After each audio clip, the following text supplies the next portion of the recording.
Welcome back to the new release digest. Hi everyone, welcome back to my channel. Today we are going to be looking at some new makeup releases because there have been some things that I've seen and nobody's talking about them, and I just need to express them. I need to talk about them. So this is going to be same format as last time. I have my laptop here. Of course, it's taking for freaking ever to load. Your girl needs to get on her iPad game. That's what she needs. I have been talking about getting an iPad for probably the better part of a year now because I just think it's gonna fix all of my problems, honestly. I think today we're mainly gonna look at makeup on your radar, maybe even dabble into trend mood. Haven't decided yet. I think the majority of what I see mainly comes from makeup on your radar, but I could be wrong. Also, I'm not gonna look at everything. I'm gonna scroll through the full page, but I'm not gonna talk about everything that's there just because I'm in Canada and I try to just focus on things that are easy for me to get. And if there is something that really strikes for me, then maybe I'll consider ordering it online, but I really prefer to be able to see things in person and then also have the ease of return. So if it's available at Sephora, I'm gonna be more interested in it. And also, last side note, I am getting over a cold, so if I sound a little bit nasally, a little bit congested, that is why. Oh my god, yeah. Okay, literally, I'm on the makeup on your radar page and they're not talking about this one thing. So we're gonna have to talk about it. Merit is coming out with this bi-phase cleanser, and they're toting it as a cleanser where it's going to take off your makeup and also cleanse your face without having to do two steps. They're trying to put the steps in one. I really don't know how I feel about it. Marketing has me so intrigued for it. But first of all, I feel like the bottle's pretty small. I don't like the fact that a lot of high-end cleansers, they're in such tiny packaging. And then the second thing too is how effective is it really going to be at not only removing your makeup, but also removing the dirt and everything else? I don't know. I'm not convinced, but I really want to try it, it's one of those things where it's it could be a gimmick. It could just be a complete waste of money, but they're toting 100% results all across the board. So we'll see about that. Maybe if they sell a travel size version of this, I'll take it into consideration. But have you guys seen this? I even went on Reddit and nobody is posting it anywhere, and it's driving me nuts because I want to see what other people's opinions are on this, but nobody is talking about it. Have you guys seen this? Hold on, what is it called? It is, I'm gonna have to open up Instagram again. Okay, yeah, it's called the Great Skin Double Cleanse. It says the product that absolutely no one asked for. We've always been told cleanser is the least important step in our routines because it only spends seconds on our skin, but we disagree. The biggest shift we've seen in our skin has come from learning to thoroughly remove makeup and sunscreen, then following with a gentle, non-stripping cleanse. But for a brand built on simplifying routines, doing multiple steps just didn't feel right. So instead, we created a product that combines both steps into one, making it easier to get unready at the end of the day. It's the most important step in your routine and now also the simplest, because while skincare is work, having great skin doesn't have to be. I'm curious. I can't lie to you. I can't sit in this chair and tell you that I don't want to try it. I want to try this. You know what? I actually want to try the rest of their skincare stuff. I was looking at it a little bit more and I was yeah, I think I could get behind the serum. That looks pretty good. Don't know about the moisturizer, but this is really piquing my interest. So I might have to dabble. Because in my head, I'm thinking even as a morning cleanse, this would be really nice because yes, I am team morning cleanse. I try to not wash my face in the morning, but my skin really just does not agree with that. I need to wash my face twice a day. But yeah, like, please sound off in the comments. Because I need to know people's thoughts. It's driving me crazy. Editing Sierra here. I also have another thing that I want to add. I realize that if Merit is creating a cleanser to kind of like take off your makeup and SPF, I was thinking about it. I was like, well, it's probably designed to take off their makeup, you know, like their makeup isn't like full coverage. You're not getting a heavy duty mascara. Like, it's all very much like lightweight kind of formulas. So like, I feel like for my makeup, I wear a really thick heavy duty mascara. I don't think it would take off my mascara and just like other bits and bobs of makeup that I wear. So like, I feel like, yeah, sure, if their mascara is a tubing mascara, that would be fine. I am curious though still, just to see if it would, you know, live up to taking off heavier bits of makeup, because if it does, then that's good to know, and then you can eliminate a step. But that kind of dawned on me when I was editing this. I was like, wait a second, Merit is like very minimal makeup, so like if they're testing it on their own makeup, then that would make sense as to why it's so easy to remove. Anyway, Commodity is releasing a fig milk perfume. I really like their milk scent. I think it is so beautiful. I especially like the bold. The expressive is also fine. I don't think I've smelt the personal one yet, but I just really like the milk range of Commodity perfumes. So this one has coconut cream, vanilla orchid, and fig milk, whatever that, or I guess it would be fig. I don't know. I feel like this one might be up my alley. So I really like vanilla. That's it. I love vanilla. I love a gourmand. So my favorite perfumes are Vanilla Skin by Fleur, and then Kayali Vanilla 28. I do like some other Kayali perfumes as well. I really like the Vanilla Rock Candy Sugar, but it's not like my favorite. And then Milk I also really enjoy, but I don't think it's my favorite, you know? But I'm really curious to smell this one. I think it would smell quite nice. I do like a lactonic perfume. It's a nice way to smell sweet, especially if you have the vanilla in it, without it being like too crazy over the top sweet, you know? Might as well continue with the fragrances. Rare Beauty, this one, oh, this one I really want to try. It's available at Sephora now. I really want to know, you know what, let me just type up on my computer here. I think this would actually be perfect. So in my day-to-day life, I don't really wear perfume because everything that I have is quite strong. So like the Fleur Vanilla Skin Body Mist, that projects quite a bit. And I work in a scent-free space, but I feel like the Rare Beauty fragrance bombs, because they do have a vanilla, it's like a vanilla amber, I think. I feel like that to wear as just like a skin scent, just so I smell good without it being too offensive, I think that would be really nice, because I do also really like the fact that they're coming out with fragrance bombs to pair with the perfume. That way you can customize it and make it like truly your own. I think that's a fabulous idea. And then I also think the accessibility point of this is perfect. I really like that about Rare Beauty. I don't talk about them much, but I do like the fact that Selena Gomez has accessibility in mind. So with the design of the bottle, you can spray it like with all of your fingers. You can spray it with your palm, like this. It's just supposed to be really easy to use if you have mobility issues in your hands, which I think that's great.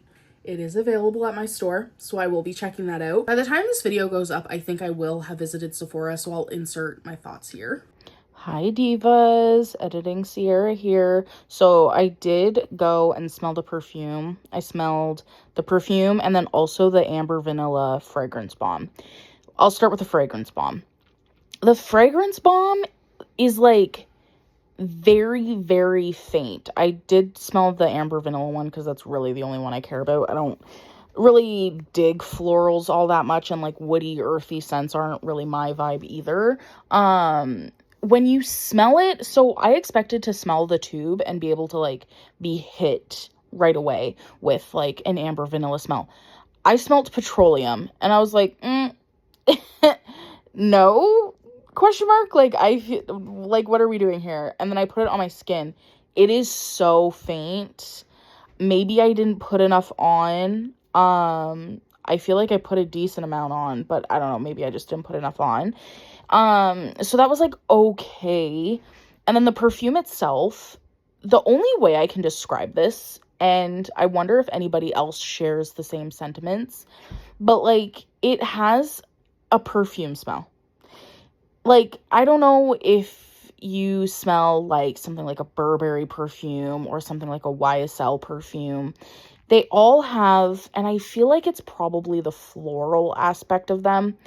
They all just like have that perfume smell. And the Rare Beauty perfume kind of has that underlying, like, this is a perfume smell. And I don't get that smell with Kayali Vanilla 28. I don't get that smell with like Vanilla Skin or anything like that. So it kind of ruins it for me, which is really unfortunate because like there are other aspects of the perfume that I really like. But that like it's that smell that like gets in your nose. Like I just like, does anybody know what I mean?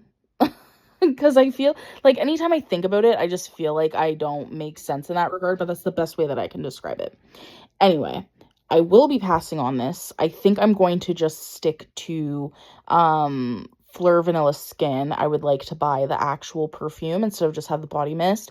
And then Kayali Vanilla 28. Those seem to be my tried and true. Those are like the best perfumes for me. So that's where we're at. But I don't know. I'm really excited for this. I think this perfume would be the nice, like, cherry on top to my trio of, like, my favorite perfumes. These are the ones that I know will work for me. I will never get sick of them because the notes of it seem quite nice. So I'll read it. It's warm and sweet gourmand. So the key notes are caramel, vanilla, and sandalwood. So I feel like it would be really nice and sweet, but not too sweet. Like, I think it would be a nice sweet skin scent. So I'm hyped about it. I think that'll be really good. Pat McGrath. So she's expanding the color range, or the shade range, I should say, of her under eye blurring powder. She's introducing a peach shade and then also a shade that works for deeper skin tones. I love my Pat McGrath powder. I use it every day when I do my makeup. At first, I wasn't convinced that it was going to do anything, but it's actually a really beautiful powder. I think it's one of my favorite powders that I've tried. Not that I really try a lot of powders, but like it's just really beautiful. I'm really enjoying using it. And then with that, she's also coming out with another setting spray. So the setting spray is the long wear blurring setting spray, and it's supposed to have 16-hour wear, and it's also supposed to be heat and humidity proof. You know me, you know I love the Fenty Beauty You Mist setting spray. That one right now is my number one. So if I had to rank the setting sprays that I've tried, Fenty Beauty would be number one, and then number two would be Charlotte Tilbury. After that, and then even lower on the totem pole, Urban Decay, which we can talk about that. It did nothing for me. Anyway, so, but I want to try this because it's Pat McGrath, and a long wear blurring setting spray that's supposed to be heat and humidity proof. Sign me up. I will try it. And I also feel like the price point would be relatively similar to other setting sprays on the market. So like, even if I'm paying $1 or $2 more, I don't really care. I just want to try it. Live Tinted has come out with the Hue Stick Complexion Stick. So it's a long wearing medium to full coverage foundation stick basically. It will not be coming to Sephora Canada though, I think. It just says available now at Ulta, and I'm pretty sure it might be one of those things that's like an Ulta exclusive. No, we were supposed to get an Ulta in Canada. I don't know what happened to those plans. I feel like COVID shut that down. So we get peanuts here in Canada. If you're Canadian, you know. It would be really nice to have an Ulta. And unfortunately, with the state of the United States, I do not want to venture. There's an Ulta 2 hours from me, but I don't really want to do that. So I'm really curious about this. The shade range seems pretty decent. Normally, I'm not like a full coverage person, and it's a soft matte finish, so it's like probably wouldn't be my ideal foundation stick, but I am curious about it. I just wish it was coming to Sephora so I could actually like see it in person. Why is Dyson dabbling in the world of hair care? Like, I know they have hair tools, but like, do we need a hydrating hair oil from Dyson? Like, is that really something that we need? I don't think it is. And also, it's really expensive. Like, I think the hair oil is like $70. For what reason? Like, Dyson is established as a tool company, right? Like, they're established for their hair tools and their vacuums and like their air conditioners and all of that. But like hair care, like shampoo, conditioner, hair oils, I don't know. Especially at that price point. Like, I'm just not sold on it. Okay. Urban Decay is so funny. So, did anybody else see the campaign with Ari Kitsia where they were talking about how makeup's gotten so boring, blah, blah, blah, blah, blah, like a huge thing. And then they very closely to that campaign released 2 multitasking eyeshadow palettes, one warm, one cool, of just boring nudes. Yeah, that is hilarious. Because what? Like, I think whoever is on their marketing team really should have spaced that out, because like, you can't talk about how boring makeup has become and then release boring palettes. Like, I guess in these palettes, they also, like, I don't actually know. Hold on. So there's cream, matte, shimmers, and glimmer topper eyeshadows in this, which, okay, I guess. But still, like, there's nothing appealing about these shades. I, like, even the swatch photos, the styling photos, like, just like, okay, whatever. I feel like at this point, everybody has a basic shadow palette that they enjoy. So, like, what's the point in this one? And I guess in their promo photos, they're showing that you can use, I guess, the cream shades to contour your face. So they're trying to like market it as a multitasking palette. But like, again, for the consumer of right now, I don't think this is something that people are really looking for. I feel like either release a highlight and sculpting palette for the face, or release an eyeshadow palette that like is doing a little bit more, has a little bit more nuance of shades, you know? Like, I don't know. I just don't, that's not for me. And then also, so you have that. Then you have this drama. I'm not going to call it drama. The fact that they have broken ties with Scandinavia and the way that they have gone about it. Here's the thing. Not once have I ever heard anybody complain about the Urban Decay setting spray formula. People that like it, they like it. If anything, I think people have mainly just complained about the spray nozzle on it. Other than that, though, nobody was complaining. So for them to sit up there and be like, oh, we took all your feedback and we made some changes for the better for our new award-winning blah, blah, blah, blah, blah. If it's a new formula, how can it be award-winning? Let's start there. Second of all, nobody asked for different formulas. Like, literally nobody.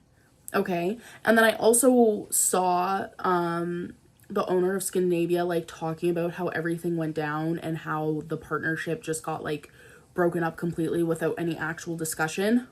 I think this happened like after Urban Decay got bought. I don't know. It's just so crazy to me. And honestly, for me and my needs, the all-nighter setting spray, it was mid.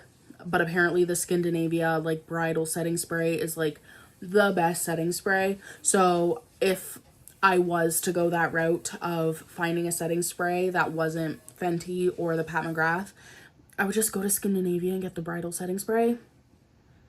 If I needed something like super intense, you know, when I saw that, it was just so crazy to me. I was like, man, Urban Decay, y'all have lost the plot. Okay, this is something that I really wish. There are a couple of things that I wish, okay? I wish that this was more easily accessible, and I wish I wore eyeshadows more often, because this Blend Bunny and Alyssa Atlantis collab, yeah, oh my god, I want it. I really want the big palette. And here's like, in my head I'm thinking, oh my god, like the warmer palette, so the one that has like the red in it, that brought me back to modern Renaissance, and I was like, oh, that's really pretty. That is really pretty.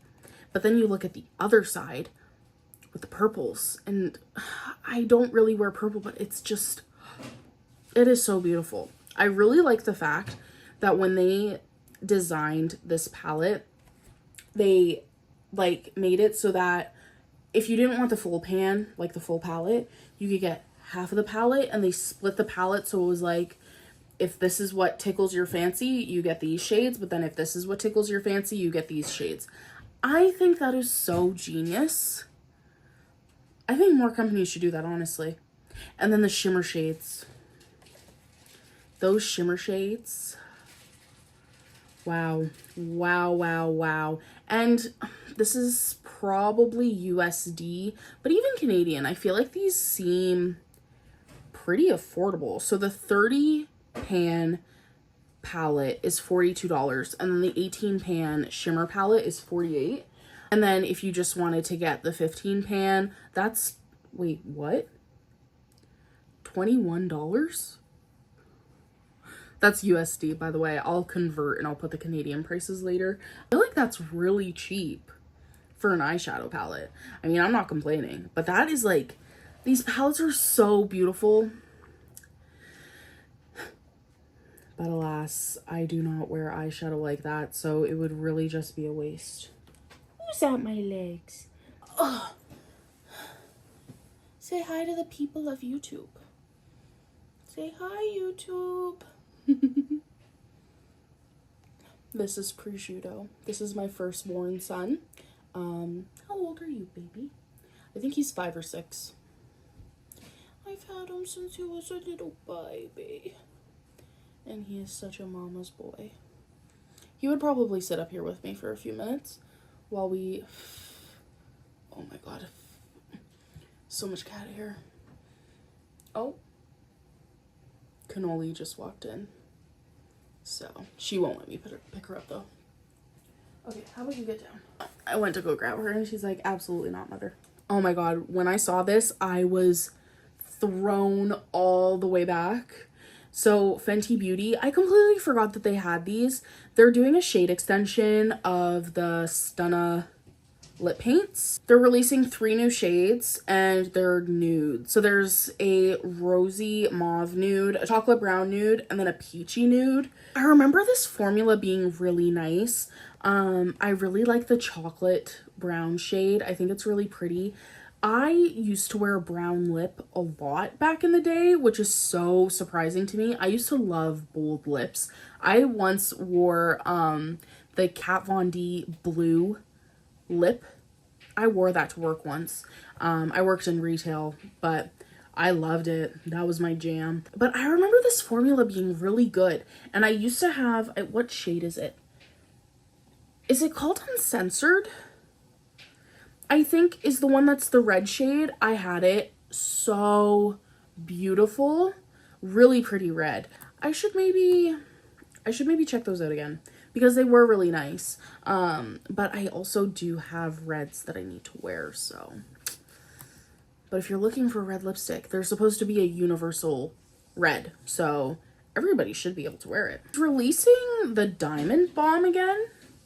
I thought that was still around. I know there's new shades. Hold on a second. Hold on. I think these are new shades, but I have the OG and it's so pretty. Yeah, so this is the Diamond Bomb in How Many Carats? You guys, if you haven't seen this before, yeah, it is like the perfect wet look. I want to put some on. I haven't put this on in ages. But it's like this really interesting texture. It's like kind of wet, but it's a powder.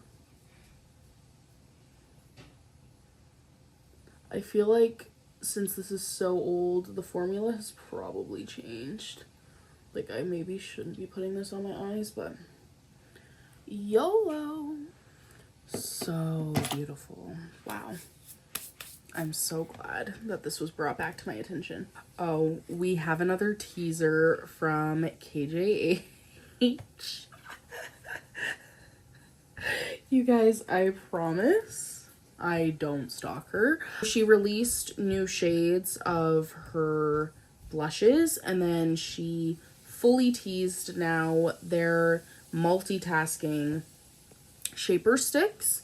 So I'm just gonna pull them up. So one thing I will say, and I know I hype these up like crazy, but seeing what they look like, don't get me wrong, I think they look fabulous.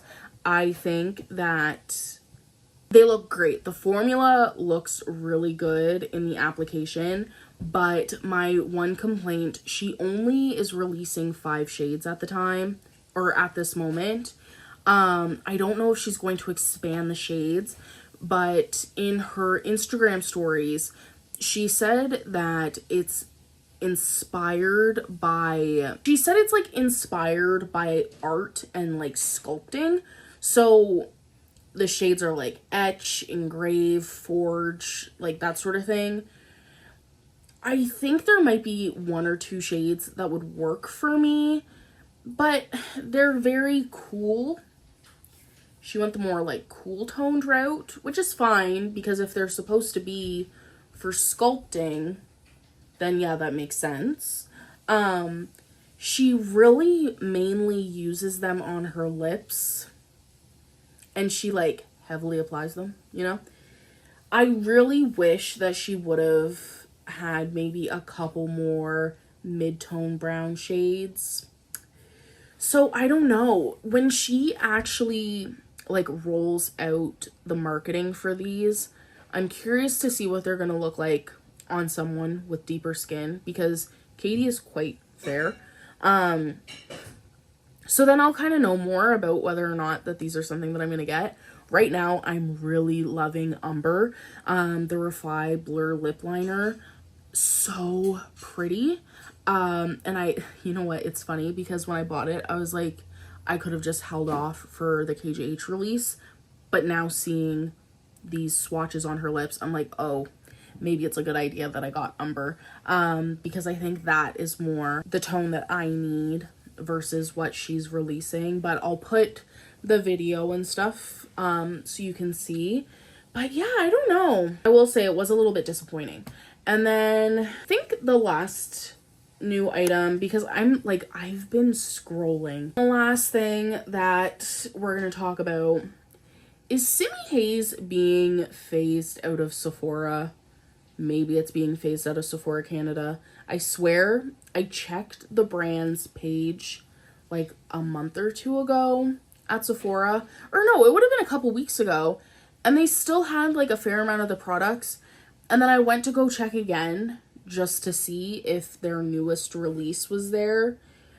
And it looks like everything is gone and their products are on sale. Like the 2 things that were there are on sale. What's going on? I would really like to know, because their highlighter that they just released. Are we kidding? Oh my god. It looks so beautiful. It's called the Soft Strobe Highlighter. Oh my god, you guys. I need that. It is so pretty. It is like the perfect, like, every single person that I've seen swatch this product online, I'm like, yeah, take my credit card and give me all of them. It is so beautiful. But I don't think, like, I think the only way to get it is on the Simi Haze website, or you can get them at, like, what is it? Boots? Hold on. Selfridges and Cult Beauty. Both, I'm pretty sure, are, like, UK places to shop. I'm just so lost. I was really hoping that they were going to be at Sephora Canada, but I don't think that's happening. Which is so disappointing. Because like, let me calm down. And I guess that would also make sense too, because they do have a post that says international shipping now available at Simi Haze Beauty. So that makes sense. And it's interesting because I think it says United States in that list. And normally you don't see United States as a global thing. I don't know. I could be wrong. But that would make sense as to why the global shipping is available. And then a couple weeks later, I see that they're not really on Sephora Canada anymore. I've done my sleuthing. That makes sense. But now I know that when I'm in the market for a highlighter, that one will be very quickly purchased because that is just so pretty. Well, I guess that's it for new releases, but one thing that I do want to talk about is Rhode is coming to Sephora Canada in September. So I'm really excited about that. I saw people online on Reddit they were talking about how the KVD display is being taken down, and people are saying that normally displays get taken down to make room for other things. So I have a feeling, well,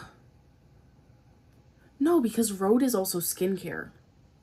Anyway, I'm sure there's going to be some shuffling around, but I'm really excited actually.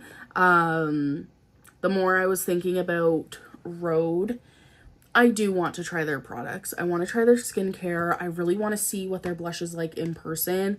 And what I'm hoping, that lemon lip balm, I'm hoping that's permanent. I don't think it will be, but I'm hoping it is, because they are bringing back some other shades with this launch into Sephora. I just know. And oh my god, the other thing too that's really nice is the fact that Rhode is coming to Sephora before the winter savings event. So I will definitely be purchasing Rhode, because I think, I just want to quickly look, because like I'm pretty sure in Canadian dollar Rhode wouldn't be too expensive. Like I don't think it would break the bank too much, but like if their glaze, what is it, their glazing fluid, whatever it's called, I think if that were like $60, I would have to do such a hard pass. There's no way I'd be able to pay that much for skincare. Yeah, so like a pocket blush, that's $39 Canadian. That's honestly not bad. And then the new glazing mist, that, oh, okay, that's $48. I don't think I could do that for a skincare mist.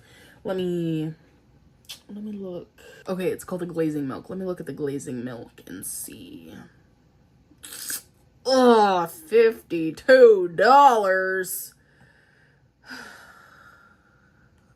I could get the mini just to see what the hype is all about. At least it's not like $88 like the Ilia face base. That is crazy, like so crazy to me. Anyway, y'all, that's it from me. Thank you so much for joining me in talking some new releases. When I was scrolling Instagram before, it felt like there were so many things that were jumping out to me, and then actually sitting down and filming this video, I'm like, there's nothing. It's literally crickets. Like there's nothing cool. I don't know what. If you want to see more from me, make sure you subscribe to the channel. We would love to have you here. Thumbs up this video if you liked it, and we'll catch you in the next one. Bye.